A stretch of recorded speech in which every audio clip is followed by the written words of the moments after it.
reflex actions are the quick, spontaneous, and involuntary response to a particular stimulus. When we touch a hot object, the sudden withdrawal, that is a reflex action.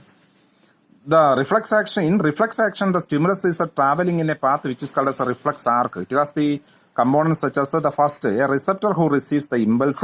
Second, a sensory nerve that carry the impulses from receptor to the central nervous system. Then an interneuron that connects the sensory nerve to motor nerve.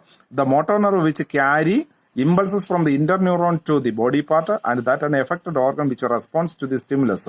This constitutes the reflex arc. The reflex action is of two types. The first one, that is get as heredity, which are called as a simple reflex. Then the continuous experience, the reflex obtained by the continuous experience are called as the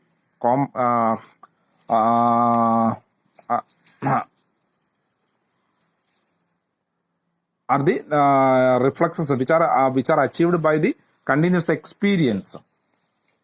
Then the nervous system, peripheral nervous system and autonomous nervous system. The peripheral nervous system include cranial nerves and spinal nerves. The cranial nerves that are originated from the brain, which are of 12 pairs, and all of them are sensory, motor, or mixed.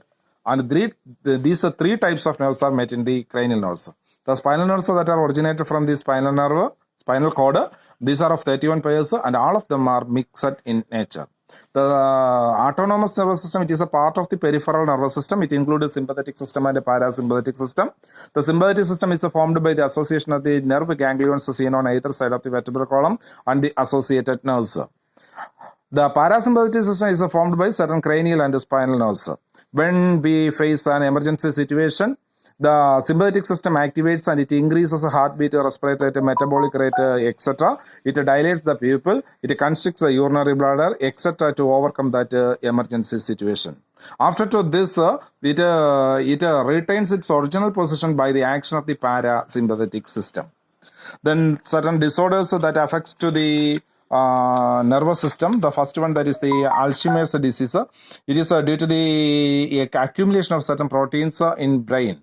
And due to this accumulation, the memory loss, inability to recognize friends and relatives, inability to do routine works, etc. occurs, and that condition is called as Alzheimer's disease.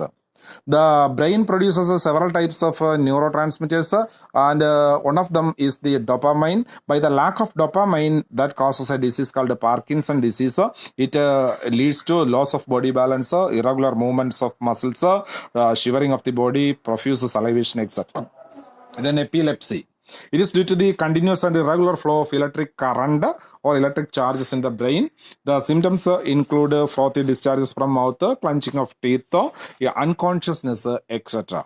These are about to discuss in the first chapter, and write down in a notebook and learn well.